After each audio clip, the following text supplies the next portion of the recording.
Sejam bem-vindos a mais um Não Contam na Igreja.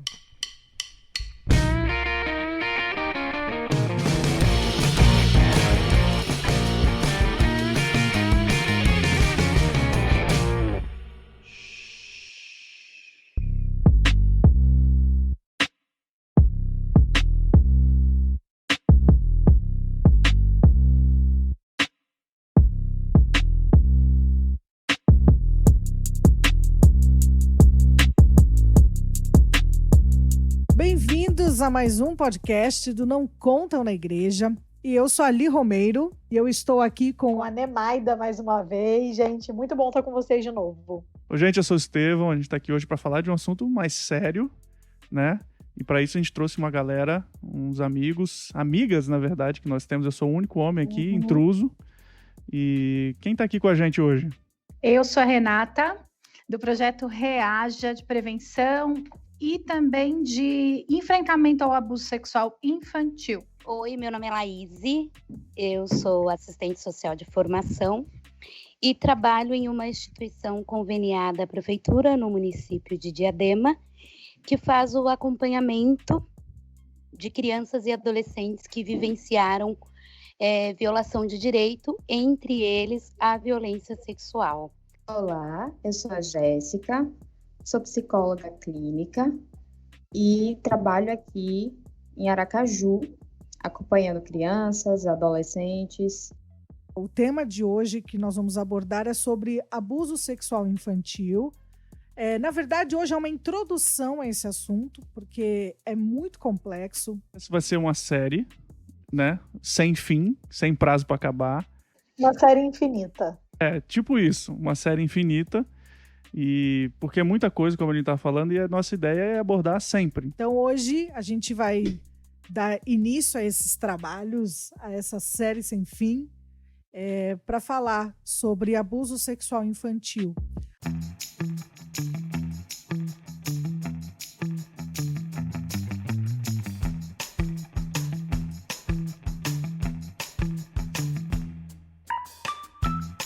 Oi, galera!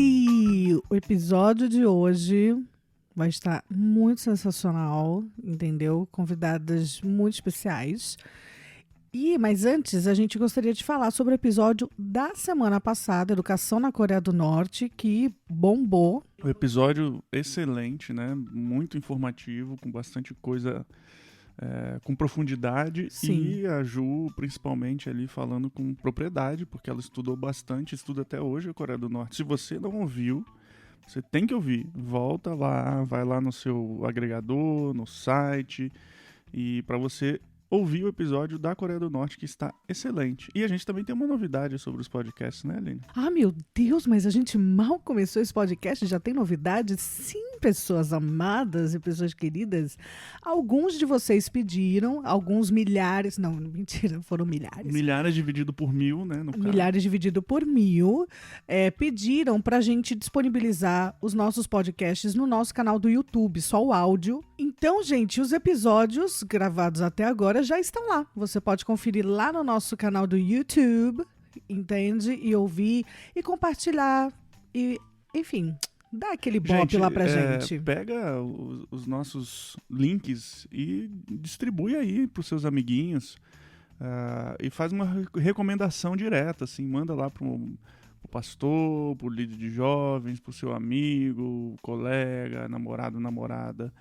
E fala assim, ouve esse aqui, vê o que você acha e tal, assina aí, é muito legal. Faz isso diretamente, não só publica nas redes sociais, porque isso você precisa fazer, nós esperamos que continue fazendo. Então manda esse contato direto para as pessoas, faz essa divulgação boca a boca online. Isso mesmo, minha galera. Então, olha só, vai lá no YouTube e você vai ver os nossos episódios so far. Já estão lá. YouTube, site e agregadores. Gente, a gente mais tá da em metade, tudo. Mais da metade das pessoas ouve pelo Spotify, né? Então, o Spotify é a grande ferramenta, né? Como todo mundo diz, todo ano, esse é o ano do podcast, né? Esse é o ano Principalmente do podcast. graças à pandemia, que as pessoas estão em casa sem ter o que fazer, inventando podcasts, tipo a gente. Então, vamos lá ler alguns comentários sobre o episódio da semana passada. O Basílio Henrique, nosso amigo, beijo, Basi. Esse episódio de estreia do podcast tá muito top. Aqui ele tá falando do episódio 01, que é o Coisa de Igreja. Eu ri pra caramba com as histórias de esportes e competições na igreja da Nemaide e do Lucas. Crente é uma criatura que não nasceu pra competir, gente. Concordamos, né, Base? Só vexame. Sobre o episódio da educação na Coreia do Norte, muito bom esse episódio. Cultura e informação sem polarização. Poxa, Basílio, não conseguimos te doutrinar, falhamos na missão. O Basílio também falou, gente, olha que coisa fofa, que nós somos a companhia dele na hora da faxina. Ah, gente, leva a gente com você para a faxina, para o banho, para sua corridinha, para o trânsito, para o estresse, para aquilo que você está passando. A Júlia Neves, ela falou assim, que podcast perfeito. Eu tenho uns amigos que eu sinto tanto orgulho que nem consigo expressar. Nemaida, sem dúvidas, é um deles. Vocês arrasam, sério. Olha, Júlia, vamos conhecer mais gente, né, meu bem? Nemaida, né? Ela não tá aqui pra se defender nesse momento. Não, mas ela é, sim, com certeza, sensacional. Com certeza. Beijo, Nemaida. Beijo, Júlia Neves. Antes de eu ler o próximo comentário aqui, a gente tem que fazer um pedido de desculpas, praticamente. Fomos forçados a isso, né? Ah, é verdade. A gente tá aqui bem espontaneamente se retratando. Semana passada a gente fez uma brincadeira, entre aspas, assim, né? Com a Amabile, dizendo que ela não era nossa amiga, que ela era só irmã do Val, que é nosso amigo. Mas não, Amabile, você é nossa amiga. Por isso a gente tem essa liberdade de te zoar. Para todo mundo que está ouvindo a gente, nós temos ouvintes em vários países, então... Em vários planetas. Não sei ainda, no Google não consegue me dizer isso, mas...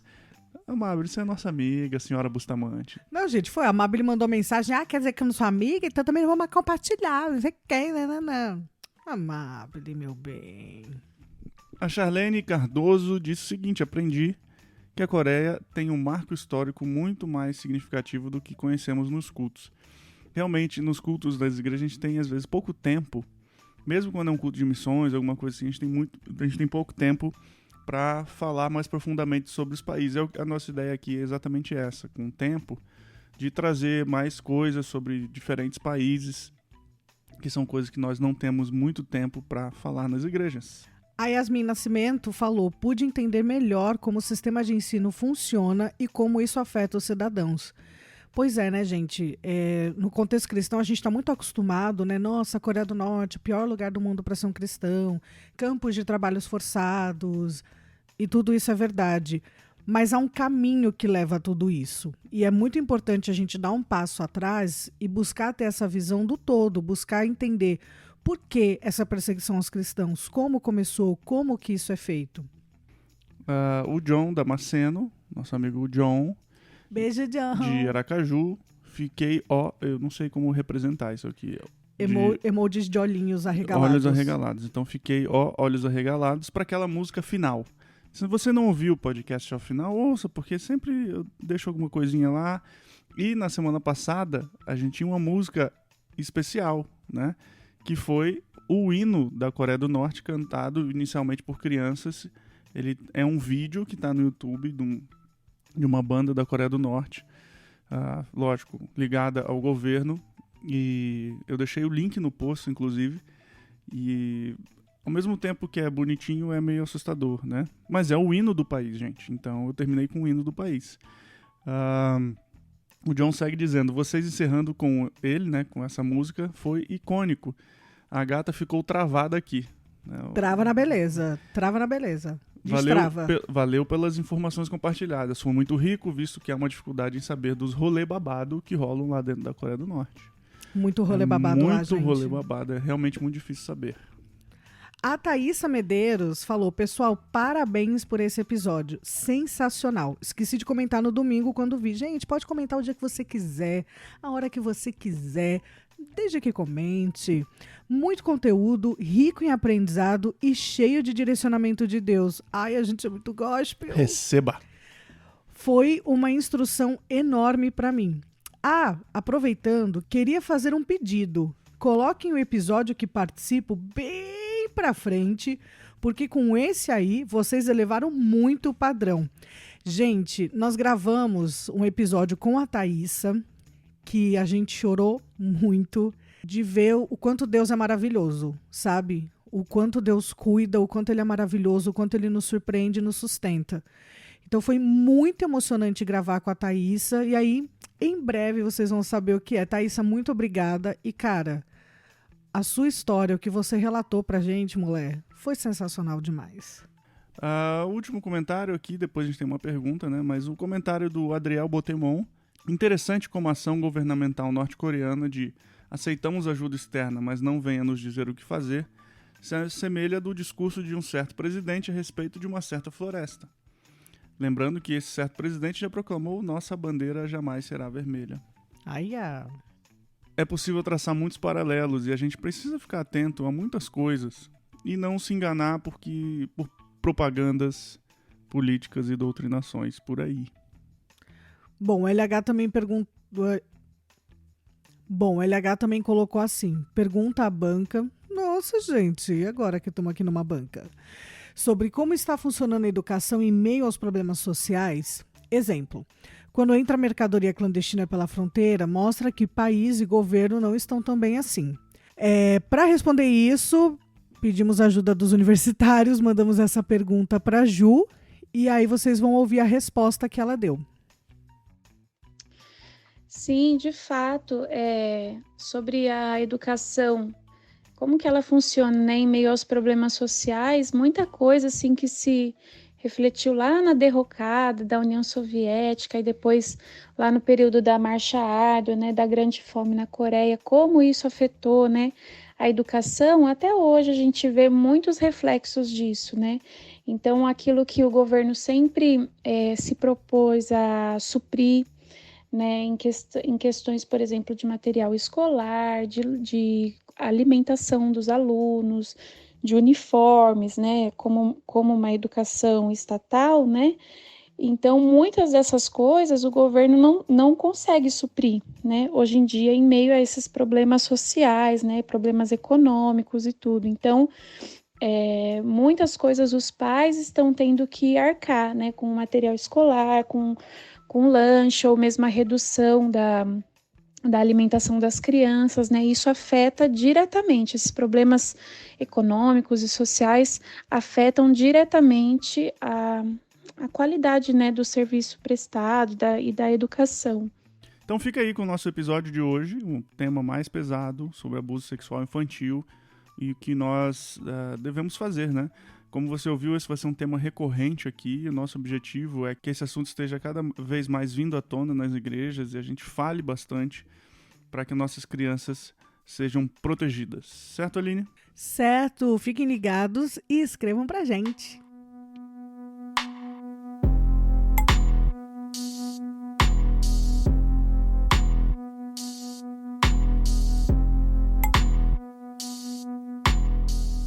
Agora, eu acho que a primeira pergunta, né?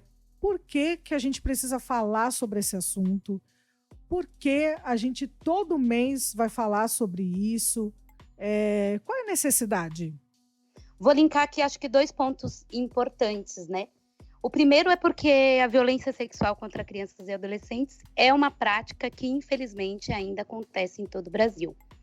E segundo, que para que o país enfrente e supere essa situação, a gente precisa conhecer muito bem esse problema, né? Então, invisibilizar não é a melhor forma, né? Porque a partir disso, da informação, da orientação, da denúncia, né, que são os caminhos importantes.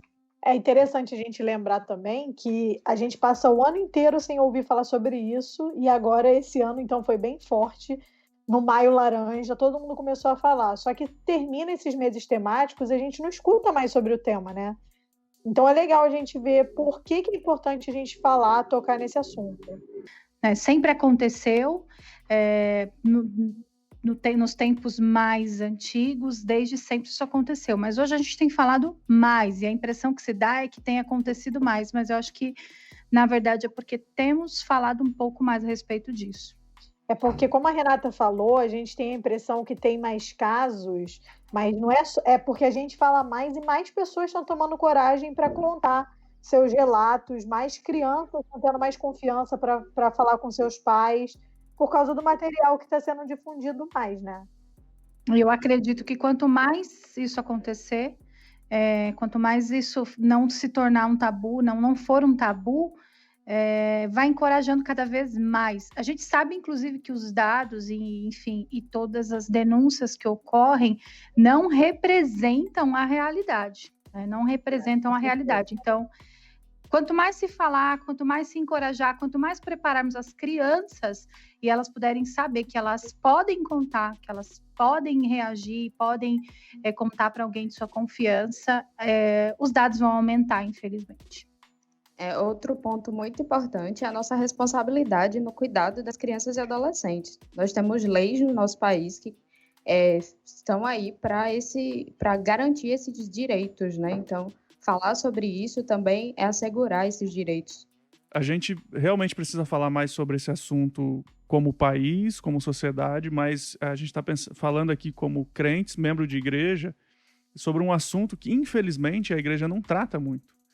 E eu cheguei a fazer um curso, até um tempão atrás, junto com a Renata, sobre isso. E uma das coisas que a palestrante falou sobre essa prevenção de abuso na igreja é: quanto mais a igreja fala, a chance disso acontecer é menor, porque o abusador vai ficar assustado com que as crianças, os pais, as famílias estão sendo avisadas e se protegendo contra aquilo, né?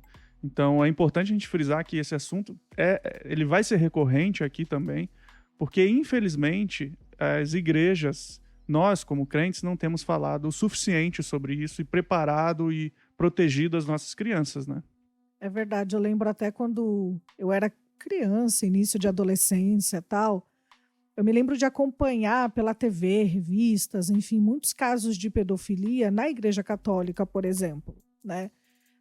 Então, você falava muito sobre isso, e aí aquela coisa, né, gente? Quando não falamos sobre um assunto, temos a tendência de achar que aquilo não existe, né?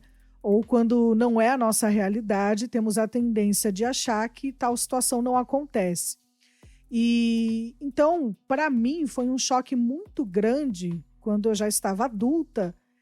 E aí eu fui descobrir que acontece muito na igreja evangélica também, infelizmente, muitos casos também de abuso sexual infantil com famílias cristãs, né?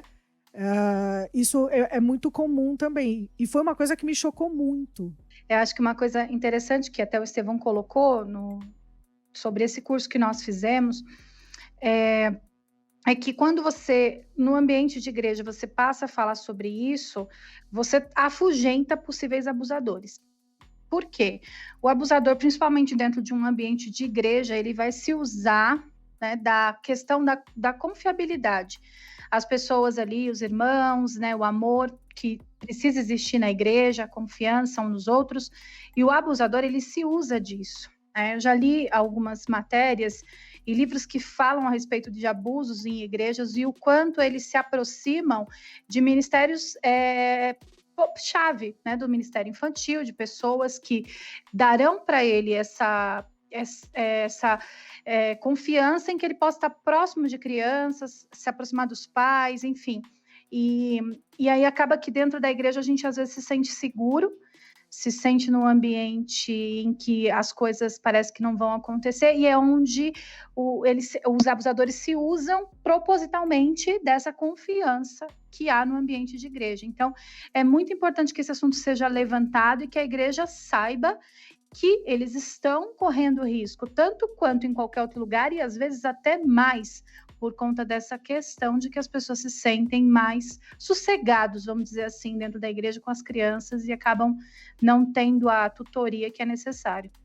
E eu não sei vocês, mas eu tenho a sensação de que a gente olha para o abuso como, além de uma coisa muito distante, uma coisa que, assim, não acontece nas grandes metrópoles. A gente olha assim, não, isso daí é coisa de favela, isso é coisa de interior do norte do Brasil. A gente não acha que o abuso está do nosso lado, está tão perto e acontece tão frequente quanto a gente hoje tem mais relatos, né?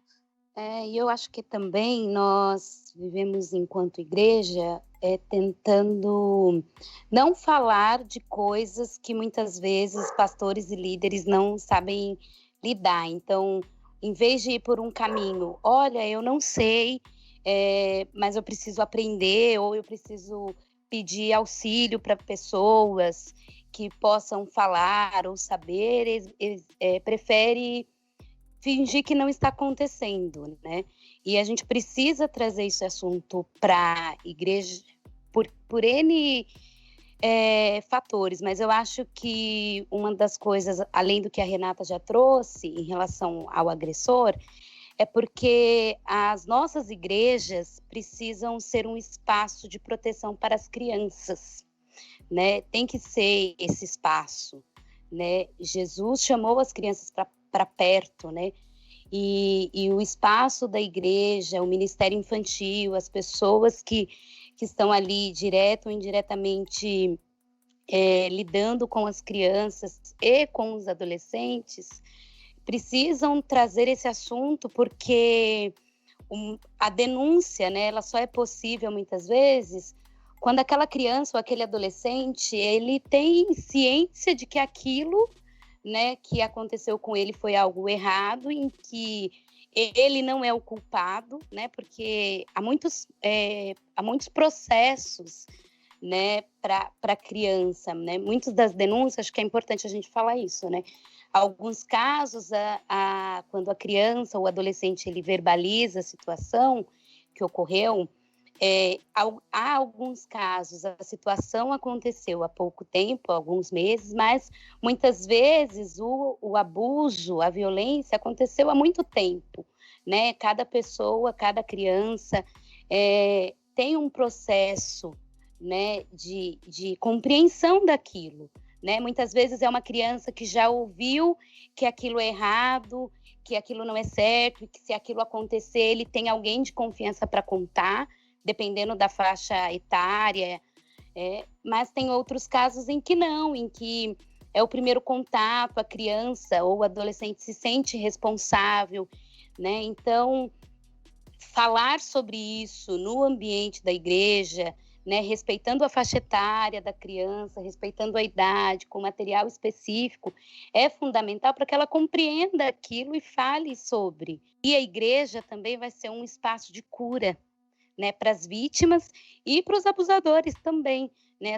A graça curativa de Jesus, ela está para a vítima e para a compreensão daquele agressor, que ele também precisa ser, né, punido diante da legislação também, né? Ele precisa ser responsabilizado e ele precisa ter um encontro com Jesus. É importante do que a Laís falou, é a questão de buscar conhecimento, se munir de conhecimento, ainda que não saiba especificamente como abordar o assunto, mas munir aqueles que estão perto, né, os cuidadores, professores, voluntários que estão perto das crianças, dos adolescentes, para ter conhecimento de diversas áreas, né? Profissionais nós temos aos montes dentro das nossas igrejas. Então, eles vão ter conhecimento específico que vão conseguir ajudar e contribuir com o reino nesse processo, né? De tanto prevenção, quanto também de cuidado, quando o abuso já aconteceu. Deus tem levantado pessoas, instituições, para que seja, né, para dar resposta a esse desafio, né? E muitas vezes pensar em instituições que trabalham com a temática, pedir auxílio, né? Acho que em caso de suspeita, procurar quem saiba falar é fundamental. Eu acho que é muito interessante isso que vocês falaram. Realmente, a igreja, ela precisa ser esse espaço de proteção, né? E de receber e as pessoas se sentirem protegidas e realmente serem protegidas, né? A gente vive num contexto, às vezes, que é mais fácil fingir que não acontece, porque vai demandar tempo, vai demandar preparo, vai demandar algumas mudanças. Eu vou dar um exemplo aqui. Uma das igrejas que nós participamos aqui, eu não vou falar da igreja que a gente está indo hoje, porque a gente começou a ir na igreja falando, essa igreja a gente vai ficar, e veio o coronavírus, a gente nunca mais foi, né? Fechou a igreja. Mas uma igreja que nós estávamos indo antes, era muito interessante o que eles tiveram que fazer, muito interessante, né? Triste por um lado, mas o que eles tiveram que fazer no Ministério Infantil, de Adolescentes, é separar completamente homens, as meninas e os meninos, e os professores ou os líderes serem conforme o gênero. Então, só as mulheres cuidam das meninas. É lógico, a gente sabe que pode acontecer ainda assim o abuso, mas já reduz muito e tem que ter um controle, uma aproximação da liderança e um preparo. Então, às vezes, são coisas que, infelizmente, tem que ser tomadas. A gente tem que acordar que a gente está num mundo terrível e que a igreja recebe pessoas terríveis, como nós somos todos. E essas pessoas estão lá para serem tratadas, receberem tratamento, mas encontrarem com Cristo e terem um processo de transformação. E muitas delas, tem gente que está de sacanagem, de safadeza, tá. Mas às vezes tem gente que está lutando contra isso. E uma igreja que também não fala sobre isso e não abre oportunidade para o cara que que é abusador, para a pessoa que é abusadora, ter um tratamento e etc. Que a gente vai falar isso ao longo do tempo, mas é importante para a igreja sim se preparar para isso, porque a gente prefere às vezes se esconder e evitar algumas responsabilidades, né? Uma situação, um exemplo, né? Claro que a gente não vai citar aqui nome, nem um local, mas um dos trabalhos que nós fazemos enquanto projeto é levar essa informação para as crianças, para que elas aprendam diferenciar o que é abuso sexual, o que é um carinho, o que é um toque que pode ser feito, um toque de carinho ou um toque de abuso. E em um desses projetos dentro de uma igreja, ao final do projeto, né, foi inclusive no Maio Laranja do ano passado, nós recebemos depois o relato de uma criança de 10 anos que estava sofrendo abuso por uma pessoa da família, enfim. E nesse momento, a fala dessa criança me chama bastante atenção, porque ele diz o seguinte: ele sempre fez isso comigo, era ruim, mas eu não sabia que ele não podia fazer isso. Eu só soube hoje. Eu aprendi que ele não podia fazer isso comigo hoje. Então, a importância de você levar essa informação de forma adequada para a criança, de acordo com a faixa etária, como a Laís falou, e conversar com essas crianças e fazerem com que elas compreendam o que é carinho e o que é abuso. E isso aconteceu dentro de uma igreja.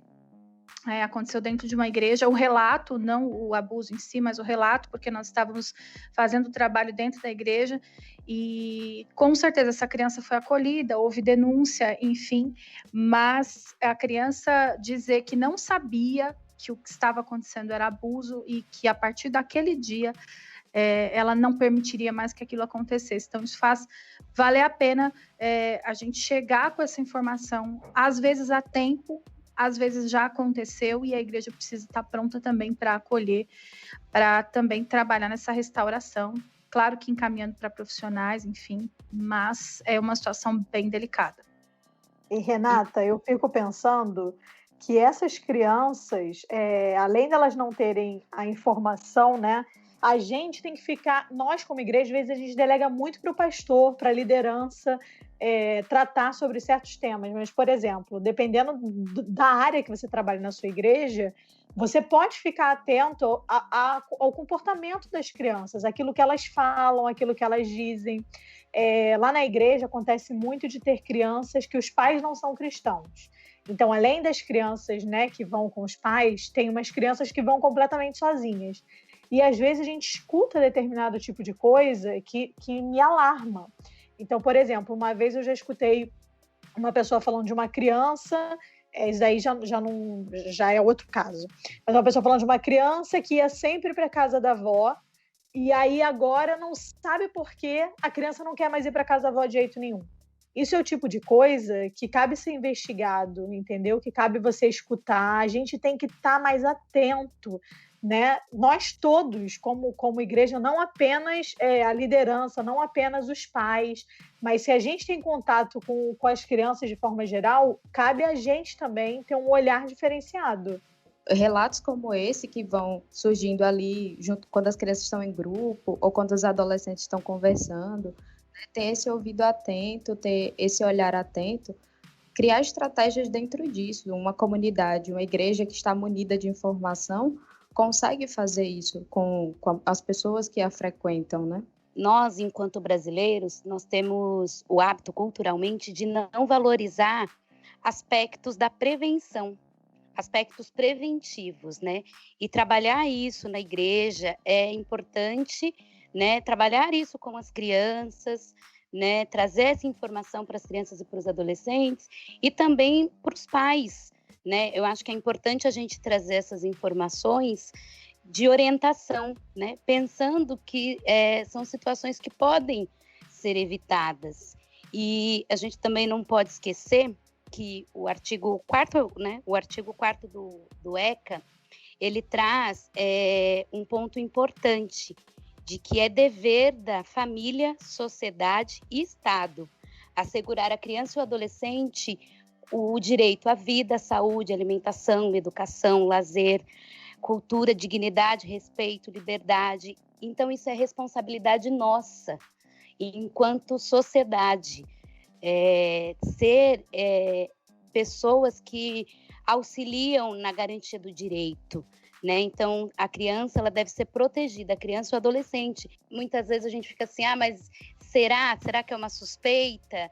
Mas independente de ser suspeito ou não, né? Eu acho que ser esse canal de proteção para as crianças não vai nos caber a responsabilidade de investigar, né? Mas se eu suspeito, né, isso que a Neymaida traz, se é uma suspeita, se é alguma coisa fora do comum, né? A criança está apresentando um outro comportamento, está indo na igreja, o professor do Ministério Infantil está vendo que a criança tem um comportamento diferente, a responsabilidade da igreja ou da equipe, de qualquer outra pessoa, não é meu filho, não é meu sobrinho, não tem problema, mas eu tenho uma responsabilidade enquanto cidadão de proteger. Para você que, assim como eu, ficou por alguns segundos quando a Laíse falou, né, o artigo 4 do ECA, e aí por alguns segundos ficou ali supletivo, ECA. ECA quer dizer Estatuto da Criança e do Adolescente.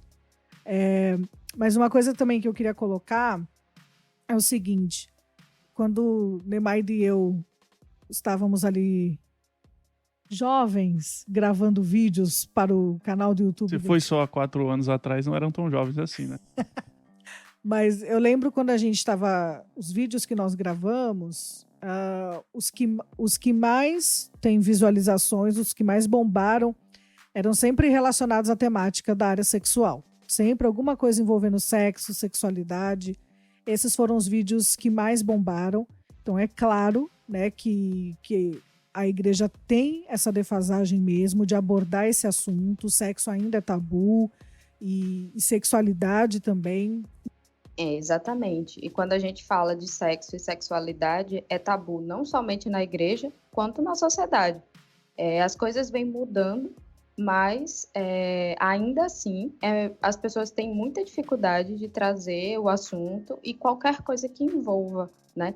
E no caso específico de abuso, a criança ou adolescente, ela não tem uma estrutura psíquica formada ainda e emocional para dar conta disso sozinha, né? E como as meninas já trouxeram, é preciso chegar nessa criança as informações de que ela consiga comunicar e tenha confiança para isso, porque os laços afetivos também já foram usados pelo abusador, infelizmente. A gente percebe pelas estatísticas que a maioria dos abusadores são pessoas próximas, são pessoas do convívio dessa criança, desse adolescente.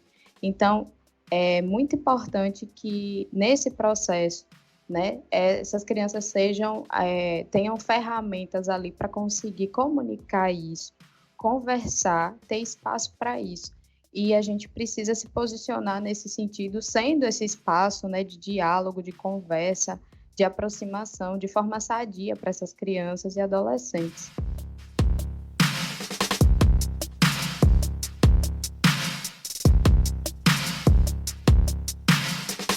A gente teve recentemente o Maio Laranja, que foi um mês de combate e prevenção ao abuso e à exploração sexual infantil.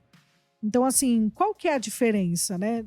No final das contas, não é tudo abuso, a criança não foi ali violada de qualquer forma. Por que tem que ter essa diferenciação de abuso e exploração sexual?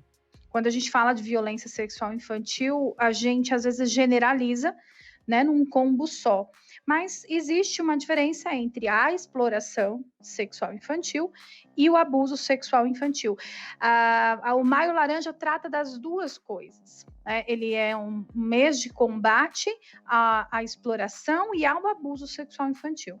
A exploração, ela, por via de regra, ela é uma maneira que sempre há um aliciador por trás, algum adulto mais velho, elas são coagidas a manterem relação sexual e para fins lucrativos, né? Essas crianças são literalmente e adolescentes também são literalmente comercializados.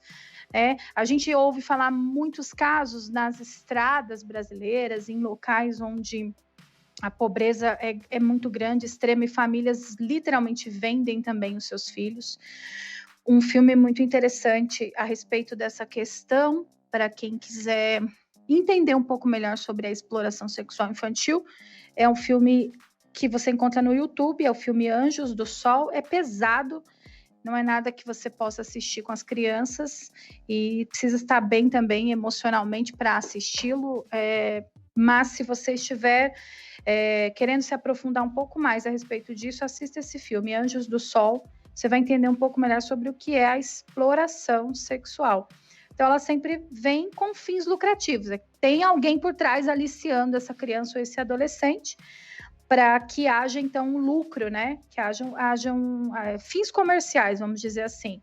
Agora, o abuso sexual, de uma forma geral, são aqueles que acontecem mais próximos da criança. São uma maioria das vezes por familiares, infelizmente, dentro da casa da criança, tem um alto índice de mais de 70% dos casos, e são pessoas que estão ali próximas da criança e acabam cometendo esse abuso de diversas maneiras. Então, porque assim, abuso sexual, ele pode se dar com o toque, né? O toque nas partes íntimas das crianças ou do adolescente. E é importante a gente frisar que não importa se seja com ou sem consentimento dessa criança, porque o que muitos abusadores usam como álibi é que a criança deixou.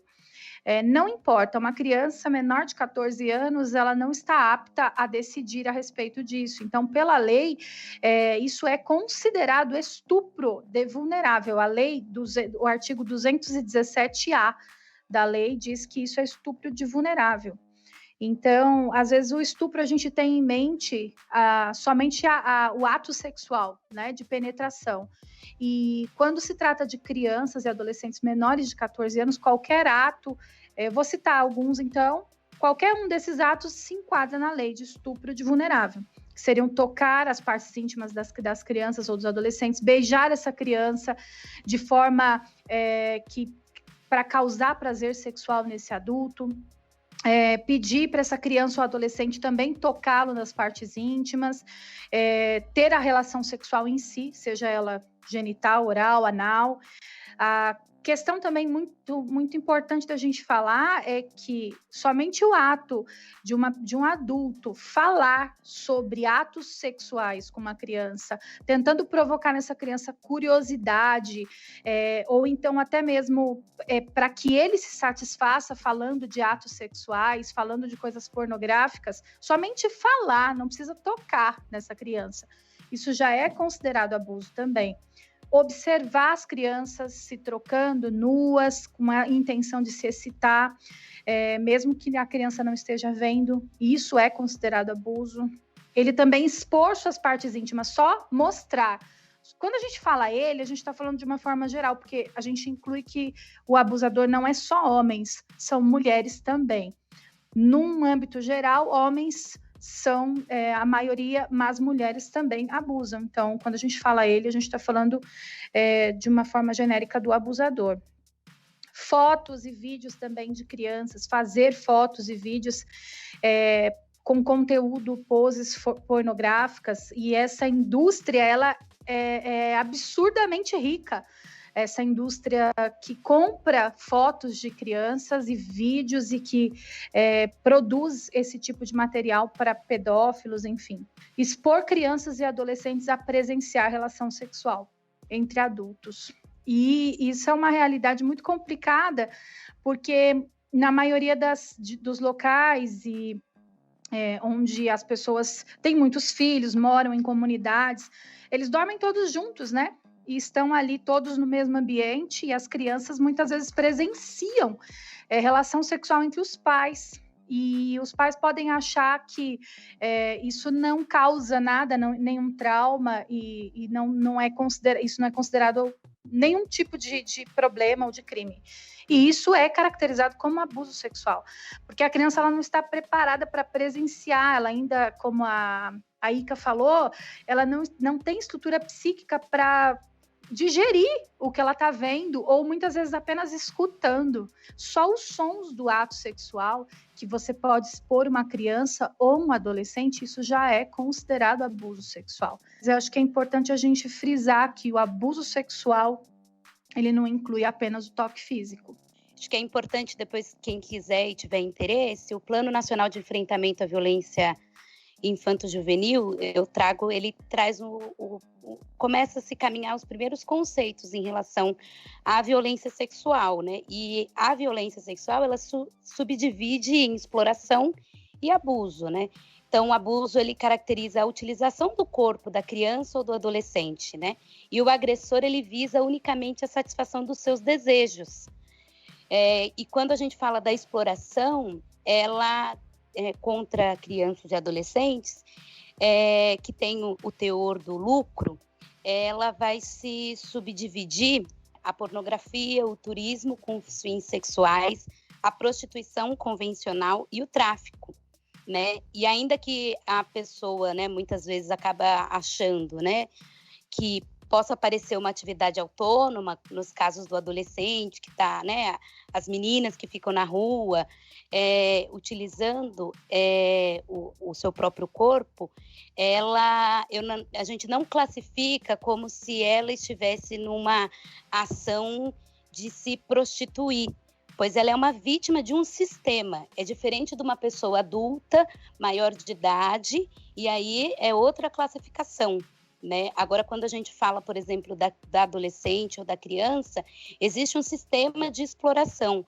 E essa classificação, né, essa divisão, ela é importante porque os elementos que muitas vezes a equipe técnica ela vai utilizar são diferentes, né? Então, por exemplo, aquela criança que muitas vezes vivenciou um abuso por parte do pai, por parte de um vizinho, ela vai ter impactos graves no seu desenvolvimento, né? Mas quando eu falo, por exemplo, de uma adolescente que vivenciou muitas vezes a exploração sexual, implica um aparato muito maior, né? Porque tem um sistema de exploração, muitas vezes internacional, muitas vezes além do abuso e da exploração, tem questões de consumo de droga, né? Tem uma rede, então vai se incluindo outros crimes,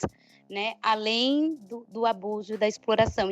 E trazendo um pouco dos dados, eu queria aproveitar e falar sobre o Atlas da Violência, um dado que eu tenho de 2018, que foi divulgado pelo IPEA, né? O IPEA, para quem não sabe, é o Instituto de Pesquisa e Economia Aplicada, e ele destaca alguns índices em relação aos abusos sexuais, né? Que são cometidos na maior parte dos casos, né?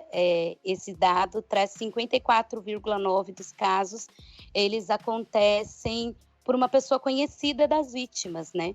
E 78,5% dos casos ocorriam na própria residência da vítima. E eu acho que quando a gente falou lá atrás da importância da prevenção e de que se fale isso, é justamente para que se tenha esse conhecimento, né? Pensando que, assim, esses são os dados que a gente tem em 2018, quando foi feita a denúncia. E muitos dos casos não são denunciados, porque muitos casos a vítima já é maior de idade quando ela resolve falar sobre a situação, quando ela tem consciência, né? Então, e uma coisa importante que eu acho que a gente precisa trazer para essa conversa, diferente das outras violências, eu trabalho com com todos os tipos de violência, a negligência, a violência física, a violência psicológica e a violência sexual. E a violência física, às vezes um vizinho ouve, às vezes tem uma marca no braço, a criança chora. A violência psicológica, muitas vezes os responsáveis gritam, né? Sempre tem uma outra testemunha, né, dentro das outras violências. Então, a negligência, a criança, né, tá ali, né, não sendo acompanhada, então a escola identifica que a criança não está indo, ou quando vai, muitas vezes não está alimentada. O que eu estou querendo dizer? As outras violências, de maneira direta ou indireta, tem uma testemunha, né? Alguém está vendo. Então, você consegue identificar com uma maior facilidade. A violência sexual, a vítima também é a testemunha. Então, ela carrega o segredo, né? Porque ela viu e ela também vivenciou a dor, né? Então, dentro dessa violência, tem essa particularidade. E pensando, né, nesse dado que a pesquisa traz, é alguém de perto, né? É alguém que está ali, né? É claro que existem casos em que é um desconhecido, mas a maior parte dos casos são pessoas que ela conhece, né? Então, muitas vezes, há por parte da criança e do adolescente uma amizade, um carinho para essa pessoa, né? Há muito medo, né? Então, a gente não pode esquecer que muitas vezes há situações de ameaça, né? Então, há muitas das vezes essa vítima, essa criança e adolescente, além de não conhecer que aquilo é um crime, ela não é a culpada, ela não é responsável, é mediado muitas vezes, em muitos dos casos, a ameaça, né? Há muito medo por parte dessa criança, dela ser a responsável, né? Pela destruição da família, né? Pela destruição do vínculo que muitas vezes aquele agressor tem na dinâmica, né, familiar. E eu acho que depois, num próximo episódio, a gente pode falar um pouco sobre esse agressor, que há muitos mitos em relação a ele, né, e aí acho que é um episódio à parte, mas eu acho que é importante a gente entender o quanto muitas vezes para essa criança, para esse adolescente, falar é muito difícil. Por isso que eu reforço a importância da igreja ser esse espaço, né, de proteção.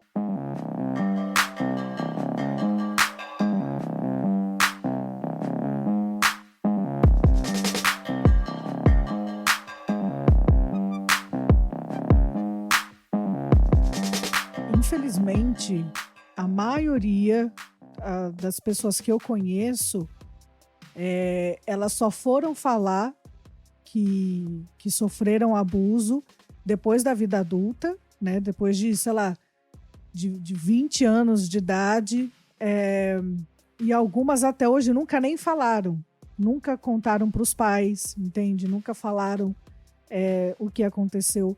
Até um caso com a filha de uma amiga minha, que infelizmente passou por isso, essa garota, essa criança, ela contou, eu acho que, sei lá, com alguns meses, assim. Alguns meses, a ficha dela caiu, ela percebeu o que estava acontecendo e aí ela veio contar. E aí a minha amiga, ela ficou muito arrasada, claro, né, por ser mãe, por ver a filha passar por uma situação tão terrível como essa. Ela ficou muito arrasada e ela falava, mas por que ela demorou tanto para me falar, né? Por que ela não contou logo? E eu falei para minha amiga, eu falei, cara, ela contou rápido, acredite. Ela levou alguns meses, eu entendo, né? Porque uma situação dessa, a gente quer que a criança já na primeira situação, no primeiro caso, pai já venha contar, mas houve o tempo também para ela poder processar, entender o que estava acontecendo. E eu falei isso para essa minha amiga, eu falei, cara, mas a sua filha contou rápido, porque eu tenho amigas minhas que passaram por isso e até hoje nunca falaram, entende? Nunca contaram para a mãe, nunca contaram para ninguém da família. E já são aí adultas, já estão casadas, mas nunca falaram. Li, uma coisa que você colocou que eu acho bem importante da gente frisar sobre as pessoas que muitas vezes só se dão conta do abuso quando estão na sua vida adulta. Até porque O abuso, ele traz muita confusão na cabeça da criança, e muitas vezes somente na vida adulta que essa criança, agora adulto percebe, poxa, aquilo que aconteceu comigo foi um abuso, eu sofri abuso. E a gente vai bater, acho que sempre na tecla a respeito da denúncia. Eu acho que a gente vai poder fazer, inclusive, um episódio exclusivo falando sobre como funciona esse sistema, né, a justiça no Brasil em relação a isso. Mas eu queria trazer aqui para a gente ter essa informação, e as pessoas que de repente estão nos assistindo se identifiquem com o que estão ouvindo. E, infelizmente, o número de casos de pessoas que vão se identificar com o que a gente está falando aqui é muito grande. Existe uma estatística que a gente falando só de meninas, se você reunir um grupo de 4 meninas, em cada 4 meninas, uma sofreu abuso ou sofrerá até os 18 anos de idade. Então, para que a gente, então, tenha uma informação que é bem importante. Uma criança que sofreu abuso sexual na sua infância, ela tem a possibilidade de fazer denúncia quando ela completar 18 anos. Ela tem, a partir dos 18 anos ainda, 20 anos que ela pode fazer a denúncia de abuso sexual. Então, a lei, que é a lei número 12.650 de 2012, é uma lei que chama Joana Maranhão. A lei foi criada através da denúncia daquela nadadora que sofreu abuso pelo seu treinador. E ela só veio denunciá-lo, ela sofreu esse abuso na infância, e ela só veio denunciá-lo depois de maior de idade, na sua maioridade. Então, essa lei leva o nome dessa nadadora, Joana Maranhão. Então, a pessoa ela tem a possibilidade de, depois dos 18 anos, ainda tem 20 anos pela frente, ou seja, até que ela complete 38 anos de idade, ela pode fazer uma denúncia contra um abuso que ela tenha sofrido na infância. Essa informação é extremamente importante. É extremamente importante. Então, a pessoa ela tem aí até os mais ou menos 38 anos de idade para poder fazer a denúncia. Então, assim, já ouvi muito, né? E depois vamos ter episódios, sim, falando sobre os passo a passo para a denúncia, como funciona no judiciário e tal, porque uma coisa que eu já ouvi muito isso não vai dar em nada, isso já foi há muito tempo, para que mexer nisso agora, para que falar disso agora? Então, você que está nos ouvindo, eu acho que esse episódio ele está sendo assim fantástico, é muita coisa, muita informação e tem muito mais coisa para vir, tá, gente? Então, compartilhe, por favor, compartilhe esse episódio, esse podcast, compartilhe essas informações, principalmente na tua igreja, com a liderança da tua igreja, com a tua família, mas com a liderança da tua igreja, com o pastor, com o líder do Ministério Infantil, Ministério de Adolescentes, porque essas informações precisam chegar. Não dá mais para a gente ter a desculpa de não, mas isso não é tão corriqueiro, isso não é tão comum. Inclusive, eu queria até que vocês já trouxeram algumas estatísticas, mas eu queria até que vocês trouxessem mais estatísticas, né? Como que isso acontece? Qual é a porcentagem? Qual faixa etária? Qual é a dificuldade também de você conseguir dados atualizados? Ou isso talvez represente só uma fração da realidade? E se esses números, se essas coisas, para você que precisa ter o número aí para acreditar no negócio, se esses números não mexem com você, tem alguma coisa errada? Porque, cara, eu ouço isso, eu quero fazer alguma coisa, né? Ah, não, olha aqui você, se esses dados, nada disso aqui, você ainda querer, isso não tem nada a ver comigo, você vai se converter. Se quiser encobrir algum caso, né, é um absurdo, porque isso também é crime, né? Nossa, assim, você ainda quiser, não, imagina, mas vai denunciar o irmão sim, o irmão que não tinha que ter cometido o crime, então você vai se converter. Falem os dados, por favor. Falem os dados antes que piore aqui. Eu vou colocar, então, alguns dados aqui, mas os dados, eles se diferenciam dependendo do órgão que a gente traz. Eu vou colocar alguns dados aqui do Disque 100, e uma coisa importante, eu não sei se foi a Aline ou o Estevão que falou, mas vocês são uma só carne, então qualquer um dos dois que tenham falado, tá tudo certo. Porque é o seguinte, os dados, eles não... A dificuldade de se trazer dados atualizados, isso também é um absurdo, né? Então, os dados que a gente tem, eles estão entre os anos de 2011 e 2017, meio que no montante, né? Eles foram publicados em 2018 e são os dados mais atualizados que temos, então, para o momento. Né? No Disque 100, por exemplo, que é um órgão de proteção, né, dos direitos humanos, inclusive é um órgão de denúncia, né? O Disque 100, qualquer um pode ligar para esse órgão, você souber de alguma situação, ele pode ser feito denúncia anônima, inclusive, então é importante que a gente saliente isso. O Disque 100, ele registrou, entre 2011 e 2017, 203.275 casos de denúncias de violência sexual contra crianças e adolescentes. Então, 203.275. Isso foram registros do Disque 100. O Ministério da Saúde registrou, por sua vez, 141.160 casos de violência sexual contra crianças e adolescentes. Essa diferença aí, né, entre um órgão e outro, acaba dificultando para a gente ter a real dimensão disso. E isso a gente está... bom salientar que nós estamos falando de casos denunciados. Os casos que não são denunciados, talvez a gente possa dizer que isso é a ponta do iceberg. Os casos que não são denunciados traria aí um montante absurdo que realmente talvez a gente não suportaria ouvir. A impressão que a gente tem é exatamente essa, do que você falou, Renata. Muitos casos, a maioria, na verdade, não são relatados, porque o quanto depois a gente vai descobrindo gente que passou por isso e nunca denunciou, é muito, assim, lógico, eu não estou o tempo todo trabalhando, nunca estive tão ativo nessa área e tal, eu não sei te dizer o quanto, mas a impressão que dá, um pouco que a gente ouve e conhece de pessoas que a gente conversa, é exatamente isso. É que a maioria, infelizmente, não denuncia. Então, tipo, o número que você ouviu, que já é absurdo, 270 mil, é nada perto da realidade, né? Sim, se a gente for olhar bem, se todos os casos fossem realmente denunciados, não sei se haveria sistema prisional suficiente, apesar de que isso aí é papo para outro episódio, essa questão da justiça, né, de como ela é morosa nesse sentido. Né? Essas denúncias não significam 200 mil presos, né, no caso. Não, jamais. Infelizmente não significa.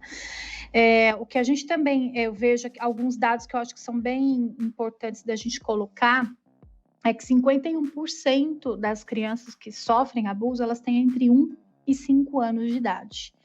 Então, mais da metade dessas crianças e adolescentes que sofrem abuso, elas têm entre 1 e 5 anos de idade. Oi, amada. Meu imagina Deus. A dificuldade de uma criança menor de 5 anos. A gente está falando de 1 e é assustador, né? Porque ainda não entrou aqui casos de recém-nascidos, crianças. Oi, amada. Com dias. Oi, amada, como é dias, que é?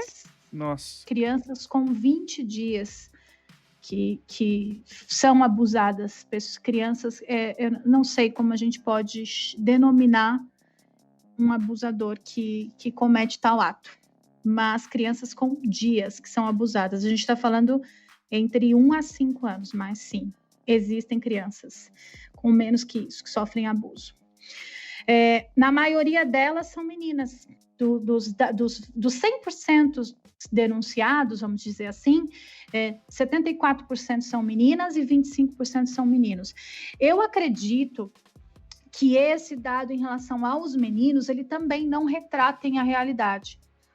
Porque, de uma forma cultural, inclusive, os meninos têm muito mais dificuldade de contar por questões da sexualidade, de serem taxados de homossexual, quando, de repente, o abuso acontece por um homem, né?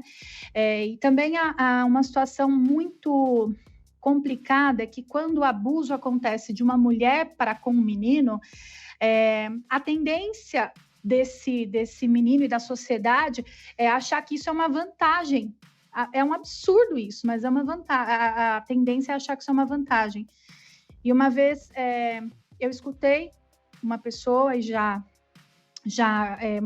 um rapaz já adulto, e ele contou a respeito de um abuso que ele havia sofrido na infância por uma pessoa, uma mulher, né? Então, ele sofreu um abuso por uma mulher, e quando ele contou isso, mais na adolescência, quando ele teve coragem de abrir isso para alguns amigos, a reação dos amigos dele foi a seguinte: pô, você é um cara de sorte, hein? Você já, né, teve uma experiência sexual aí com 6, 7 anos com uma mulher. Meu Jesus.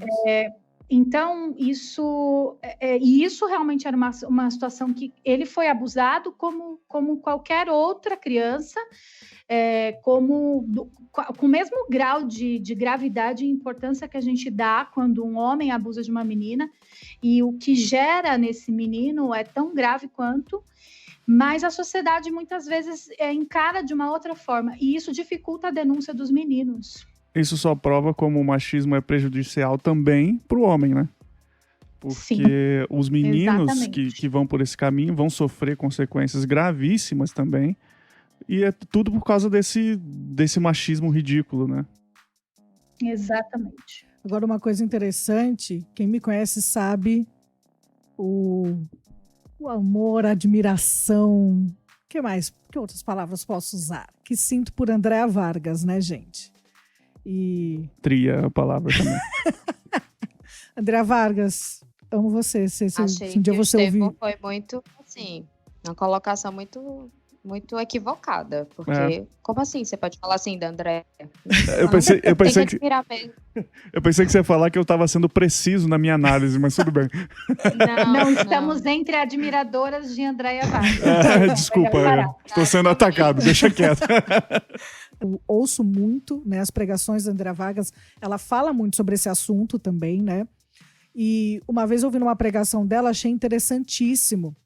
Ela tem um filho, acho que é Miguel o nome do filho dela, e ela falando assim, que desde bebê, não sei hoje a idade dele, mas desde bebê, sempre que ela ou o marido iam trocar a fralda dele, por exemplo, mesmo ele sendo um bebezinho, eles já falavam: filho, nós estamos aqui, né, mexendo para te limpar, para não te deixar sujo, né, não te deixar assado. Então a gente está fazendo isso para higienizar, e é só para isso que nós estamos aqui neste momento tocando em você. Ninguém pode tocar em você. Ninguém. Então, assim, desde bebê, né, já falando, abordando esse assunto com ele. Aqui, entre nós agora, é só a Renata e a Nemaida, que são mães, né?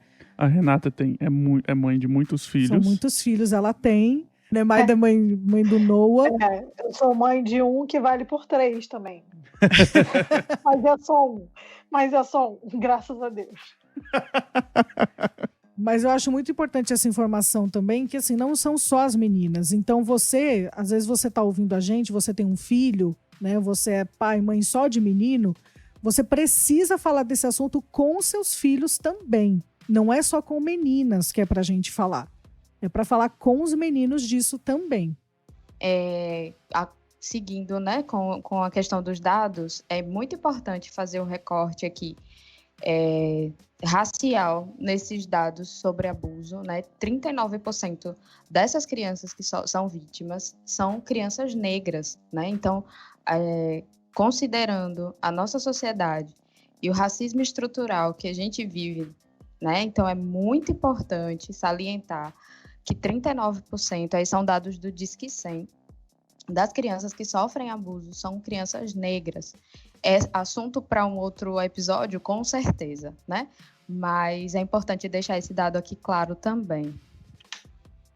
39% dos casos que o Disque 100 recebe, né? É bom a gente sempre falar isso, porque o Disque 100, ele é a forma que as pessoas têm para denunciar, mas ele não representa, como já foi falado aqui várias vezes, é porque é bom frisar que com certeza temos muitos mais casos. Esses são os casos que chegam ao conhecimento.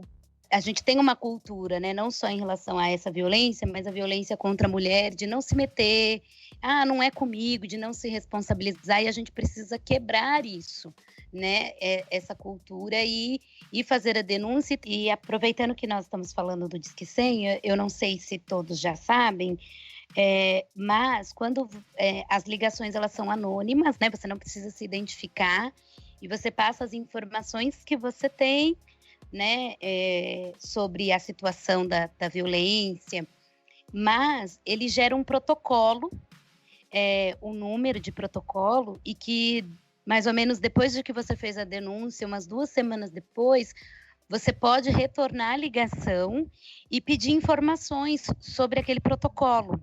A partir do momento que você formaliza a denúncia, órgãos que são capacitados para acompanhar aquela família, né, vão ser acionados, né? E isso é fundamental, porque a partir do momento que você faz a denúncia, é claro que existem caminhos, né? E num outro episódio a gente vai falar um pouco sobre essa questão jurídica, né? Mas eu quero trazer aqui um pouco do meu trabalho nesse sentido, da importância, porque eu já trabalho não num viés jurídico, mas eu trabalho num viés muito da proteção e do cuidado. E a partir do momento que o caso chega, a gente pode trabalhar mecanismos para bloquear a continuidade daquele abuso, né? Estabelecer o abuso como uma realidade daquela família, né? Estabelecer muitas vezes a responsabilidade, né, dos familiares no cuidado geral com aquela criança, e também trabalhar numa perspectiva de ressignificar, né, aquela vivência. E eu acho que a partir disso trabalhar as potencialidades daquela família, né, porque aquilo há uma mudança na dinâmica de toda a família, né, não só na vida do adolescente ou da criança, né? Então, a partir do momento que você tem a suspeita, né, você pode denunciar. Eu acho que um outro ponto também importante é que muitas vezes as pessoas acham que a criança está inventando, é coisa da cabeça dela. Não importa, né? É uma coisa que a gente trabalha muito, né, quando a gente traz as orientações para profissionais, ou quando a gente trabalha numa perspectiva de prevenção nos espaços, nos grupos, é de que se a criança traz, ela não inventou do nada. Então, se ela traz aquela informação, se ela viu, se ela ouviu na escola, se ela teve contato, aquilo já é um indicativo importante que a gente precisa trabalhar, né? Então, muitas vezes a criança ela traz uma situação de que foi muitas vezes o amiguinho na escola, ou que ela ouviu alguém falar. Então, assim, é um indicativo importante, porque aquela criança ou ela está tendo contato com conteúdos que não é da faixa etária dela, com informações de que ela ainda não tem o desenvolvimento para ter acesso àquele tipo de informação e daquela forma. Então, assim, qualquer suspeita, né? Então, assim, isso precisa ser denunciado. A gente precisa acreditar nas crianças, dar voz para as crianças, valorizar, né, aquilo que a criança traz. Nós, enquanto sociedade, enquanto igreja, temos uma dívida histórica com as crianças, na nossa responsabilidade de proteger e garantir o direito da criança e do adolescente. Eu acho que, mais do que nunca, a gente precisa ter consciência disso e nos responsabilizarmos em relação a isso. De extrema importância, Laise, é extremamente importante isso. Não negligenciar o discurso da criança de forma nenhuma, né? E esse discurso nem sempre é verbal, como você já colocou, né? Ele é um discurso que pode ser, pode vir, né, de outras maneiras, né? Numa expressão, num brincar, na expressão de um desenho, né? Num comportamento. Então, esse cuidado, essa proteção, ser esse espaço de proteção, né, criar esse lugar de interação com essa criança de forma que ela se sinta acolhida, cuidada e tenha confiança de trazer essa informação é muito importante e é responsabilidade da igreja e da sociedade como um todo. Mas como a gente está falando aqui para a igreja, é muito importante colocar isso. E não adianta só a gente achar que vamos orar, vamos deixar que o tempo cura. Não, gente. Vamos tratar e cuidar dessas crianças. Orar é importante, com toda certeza, faz parte porque a gente crê nesse Deus que cura todas as coisas, mas a gente precisa ir atrás de ajuda, de tratamento, de denúncia, é parte do que a gente precisa fazer. Claro, a Ica pode falar ainda muito mais sobre isso, da questão do tratamento. Não dá para dizer que vou dizer que é impossível, mas com certeza a maioria vai precisar de um apoio terapêutico, e essas coisas são nossa responsabilidade também, né? Exatamente, e dar os meios para que essa criança consiga também ter esse suporte profissional, seja psicológico, seja qualquer outro suporte que envolva uma equipe multiprofissional, é nosso dever também, né? Não é apenas ser um espaço de comunicação, mas também de garantia de direitos para essa criança e para esse adolescente.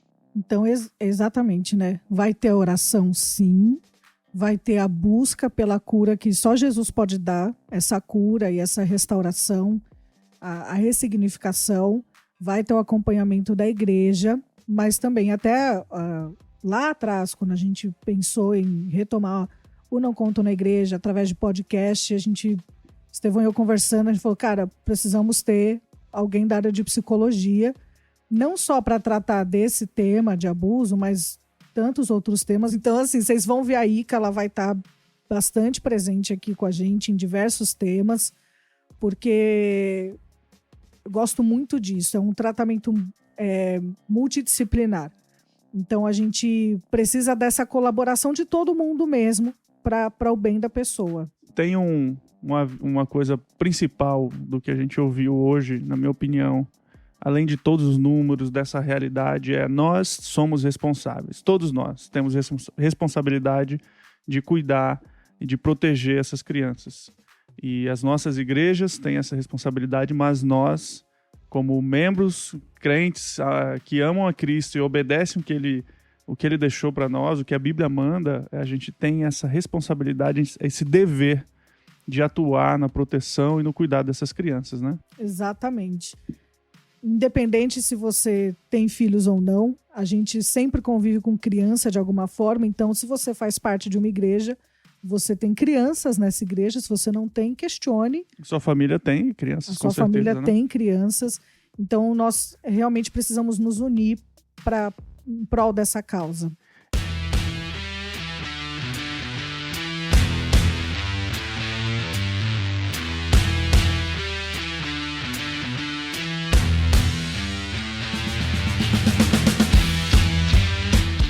Bom, eu agradeço muito, a gente agradece muito a participação da Renata, da Lais e da Ica.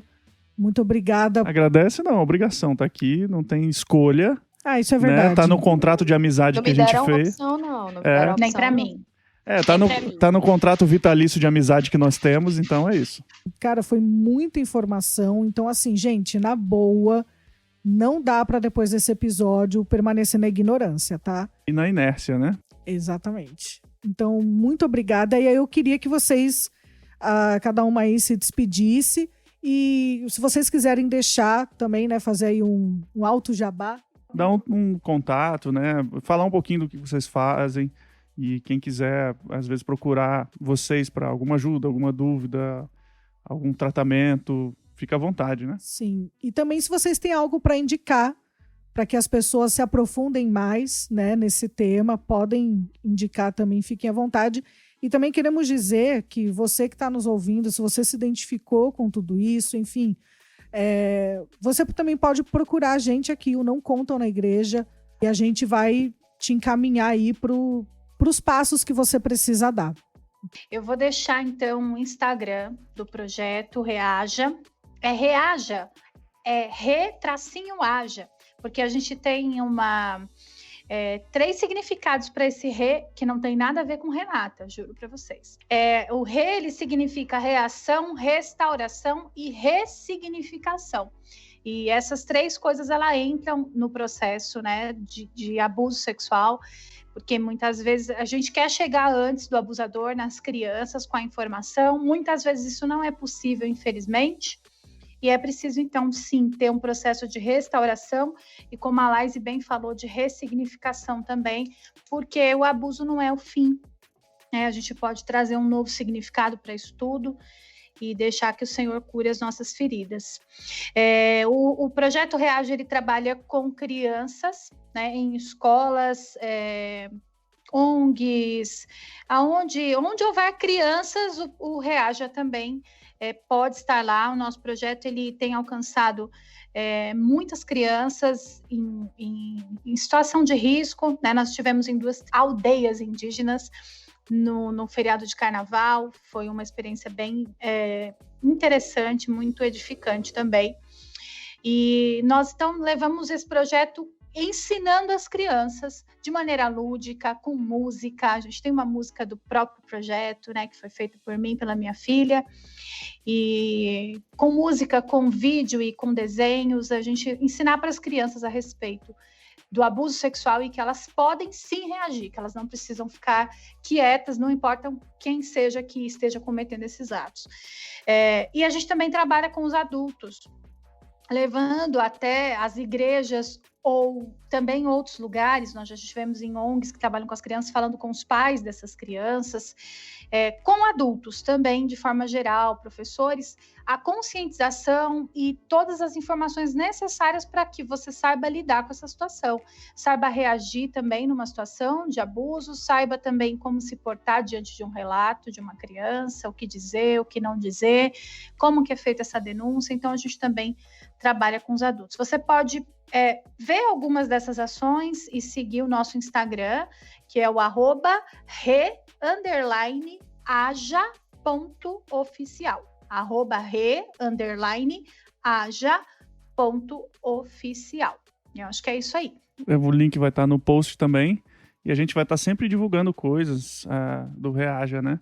Uma indicação, né, nós estávamos falando sobre essa questão também da igreja se envolver no processo de proteção das crianças, né?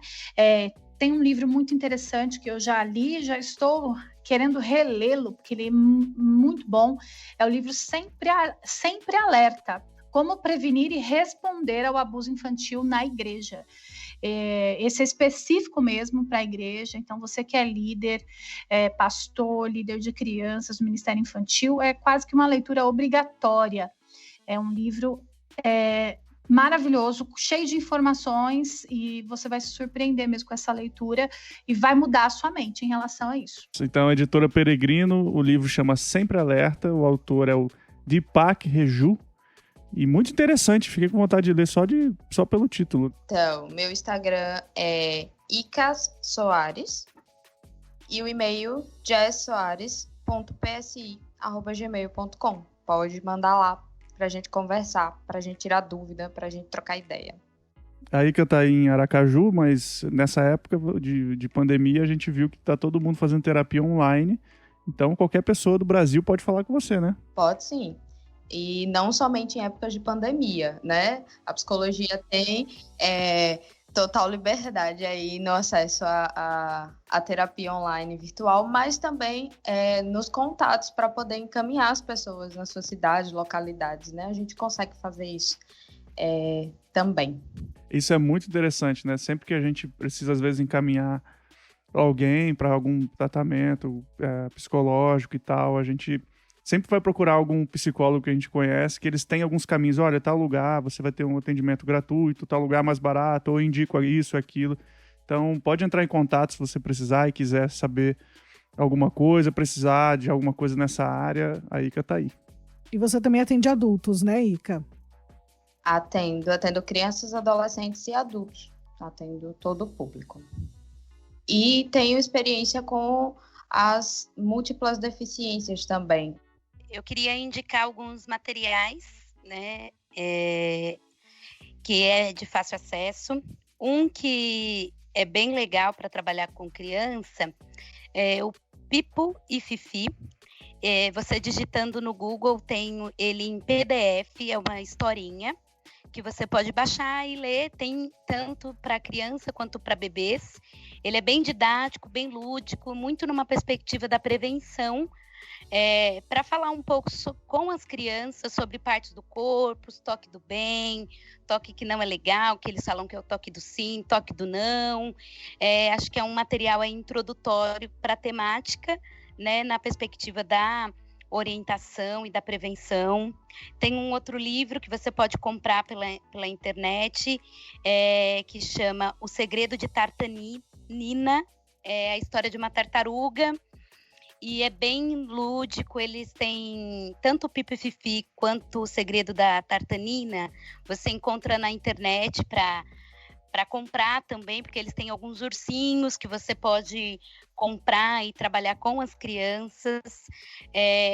Tem outros 2 livros que aí já é para crianças a partir de 8, né, 9 anos, que já sabe ler, que é o Segredo Segredíssimo, que é bem legal também.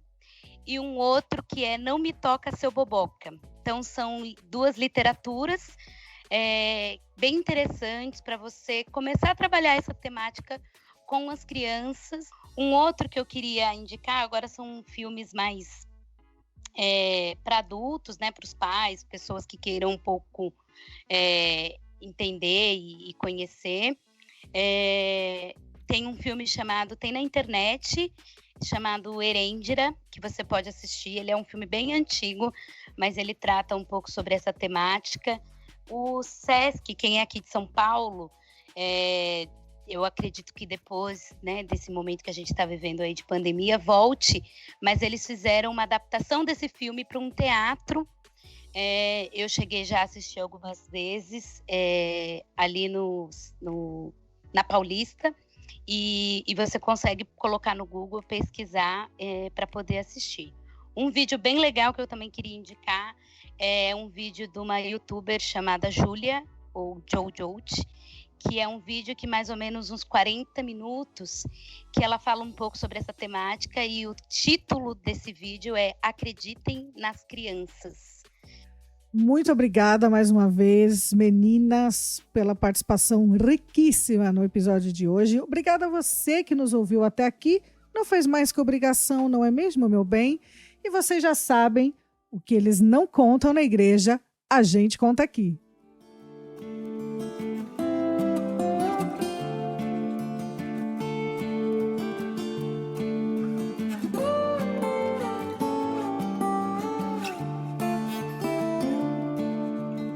A Aline é agressiva com os ouvintes. Não, a Aline é agressiva desse jeito e a gente nem tem ouvintes ainda, né?